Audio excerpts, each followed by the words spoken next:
Hi students, welcome at KitKan Digital Learning. I am your SST teacher. Today I am presenting lecture number 2 and the topic is Muslims in Sindh. from your book We Learn SST class 6. published by Oxford University Press. Before start our today's topic, I would like to advise you few tips for effective learning and take maximum benefits from KitKan Digital Learning. Number 1, like and subscribe channel so don't missing any video. Number 2, carefully listen and watch video from start to end. Number 3, find out the answer of the question from the video. May watch multiple times video till find out the answer. Let's start our topic. Muslims in Sindh. Islam entered the subcontinent when a few Arab merchants settled along the coast of Sindh in the 7th century. For a long time there was no serious Muslim expectation to Sindh as it was thought to be a difficult area. اسلام سندھ میں تب داخل ہوا جب کچھ عرب یہاں پر settle ہوئے 7th century میں. بہت عرصے سے یہاں پر کوئی بھی دینی تعلیم نہیں دی جا رہی تھی. سندھ جو ہے وہ اس کے لیے بہت ہی ڈیفیکلٹ اس میں یہ تھا کہ یہاں پر اسلام کی کوئی بھی تعلیم نہیں تھی. In 700th century, an Arab invasion of the land came in retaliation on the attack of merchant ship by pirates off the coast of Sindh. The ship coming from Sri Lanka was carrying Muslim widows, orphans, pilgrims, slaves, along with gifts for the king of the powerful governor of Iraq, Hajjaj bin Yusuf. Hajjaj bin Yusuf asked the ruler of Sindh, Raja Dahir, to punish the pirates, return the captured people and pay compensation for the losses. Raja Dahir refused to do anything, with the result that the pirates went on with the plunder. Hajjaj bin Yusuf decided to send his able nephew Muhammad bin Qasim, the governor of Fars and Persia, to teach Raja Dahir a lesson.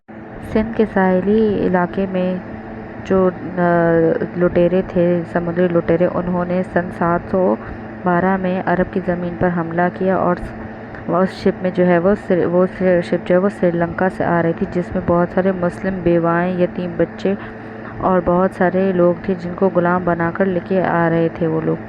اور اس میں کچھ gifts بھی تھے جو کہ عراق کے governor حجاج بن یوسف کے لیے تھے. حجاج بن یوسف نے سندھ کے جو بادشاہ تھے راجہ طاہر، ان سے کہا کہ آپ ان سمندری لٹیروں کو پکڑیں اور پنش دیں اور جو لوگ ہیں ان کو چھوڑ کر اپنے گھر واپس بھیج دیں. راجہ طاہر نے یہ کرنے سے صاف انکار کر دیا، جس کے نتیجے میں سمندری لٹیروں نے بہت لوٹ مار کی اور انہیں غلام بنا کر لے گئے. حجاج بن یوسف نے اپنے قابل بھتیجے محمد بن قاسم، جو کہ پرشیا کے گورنر تھے، ان کو بھیجا راجہ داہر کو سبق سکھانے کے لیے. The gateway to Islam. Sindh is known as Babul Islam or the gateway of Islam, as Islam was introduced to the subcontinent in an organized manner with Muhammad bin Qasim conquest of Taibal. Sindh کو باب الاسلام کہا جاتا ہے، یعنی اسلام کا get, کیونکہ اسلام سب continent میں سندھ سے ہی شروع ہوا تھا. محمد بن قاسم نے جب دائبال فتح کیا، اس کے بعد سے سندھ میں اسلام پھیلنا شروع ہو گیا، اس لیے سندھ کو باب الاسلام کہا جاتا ہے. محمد بن قاسم عرب میں پیدا ہوئے 694 سینچری میں. وہ ایک ثقافی سے بلانگ کرتے تھے. کچھ ہسٹورین انہیں صوفی یا ریلیجیس فگر کے حساب سے مانتے ہیں کیونکہ ان میں بہت ہی اچھی مسلم کوالٹیز تھیں. وہ لیڈر اور ملٹری میں بہت ہی اچھے تھے ینگ ایج سے ہی. حجاج بن یوسف نے محمد بن قاسم کو کنونس کیا کہ وہ ملٹری کی جو ٹرکس ہیں وہ سیکھیں. ہسٹورینز کا بلیو ہے کہ وہ 17 ایئرز اولڈ سے ہی بہت ہی زیادہ بہادر تھے اور انہوں نے سندھ پر تبھی اٹیک کیا تھا. وہ بہت ہی لائل عرب رولر تھے، بہت ہی ڈسپلن والے سولجر اور بہت ہی اچھے انسان تھے. ان کو جب حجاج بن یوسف کی طرف سے لیٹر ملا جن میں حجاج بن یوسف نے انہیں جنگ کے بارے میں بتایا کہ جب سورج تمہارے پیچھے ہو تب تم جنگ اسٹارٹ کرنا، اس سے تمہیں اپنا دشمن بالکل صاف نظر آتا ہے. انہوں نے بالکل ایسا ہی کیا، ان کی ایڈوائس مان کر اور دائبال فتح کر دیا. دائبال کے لوگوں کا ماننا تھا، ان کے پریسٹ جو تھے انہوں نے پہلے ہی فیوچر پریڈکٹ کیا ہوا تھا کہ عرب یہاں پر حکومت کریں گے اور وہی یہاں پر سندھ جو ہے وہ فتح کریں گے. وہاں کی پاپولیشن نے عرب فورس جو تھی اس کو جوائن کیا بنا کسی ڈر کے. بدھا جو تھے، بدھسٹ جو تھے، انہوں نے بھی عرب کے ساتھ فورس جوائن کر لی. محمد بن قاسم نے وہاں کا جو ایڈوانس سٹی تھا دہر، وہاں پر جا کر یہ میڈ شیور کیا کہ ملٹری کے لیے پورا فوڈ اور سپلائیز ہو ان کی جرنی کے لیے۔ انہوں نے وہاں کے لوگوں کی وفاداری کے بدلے انہیں بہت سارے انعام دیے۔ راجہ طاہر نے بہت ہی سخت بیٹل، بہت ہی اچھی بیٹل لڑی، لیکن اس کے بعد بھی وہ جنگ میں مارا گیا۔ محمد بن قاسم نے برہم آباد اور راجہ طاہر کا کیپٹل اور پورا سندھ اپنے کنٹرول میں لے لیا۔ مسلم رول اوور سندھ۔ محمد بن قاسم جو تھے وہ سندھ میں مسلم اسٹیٹ چلانا چاہ رہے تھے۔ انہوں نے وہاں سے اسلام کا آغاز کیا۔ وہ بہت ہی برداشت والے اور بہت ہی اچھے رولر وہاں کے بادشاہ تھے۔ وہاں کے لوگوں نے ان کو دیکھ کر بہت سارے لوگوں نے اسلام قبول کر لیا۔ انہوں نے وہاں کے لوگوں پر جزیہ لگایا، جو ایک طرح کا ٹیکس ہوتا تھا۔ وہ وہاں کی پاپولیشن انہیں تھوڑا سا اماؤنٹ دیتی تھی اپنی پروٹیکشن کے لیے۔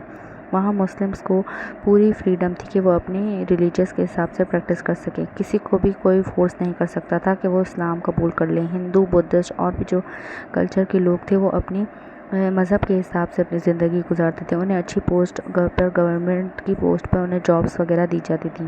وہاں کے مسلمس جو ہیں وہ بہت ہی زیادہ اسٹرانگ ہوئے گئے۔ عرب لینگویج جو تھی وہاں پر زیادہ بولی جانے لگی۔ ٹریڈیشنز جو تھے وہ بہت ہی زیادہ پھیل گئے تھے۔ مسلم اور ہندوز ایک دوسرے کو کچھ نہ کچھ سکھاتے رہتے تھے۔ اسکالرز جو ہے وہ ایک دوسرے کو نالج دیتے رہتے تھے۔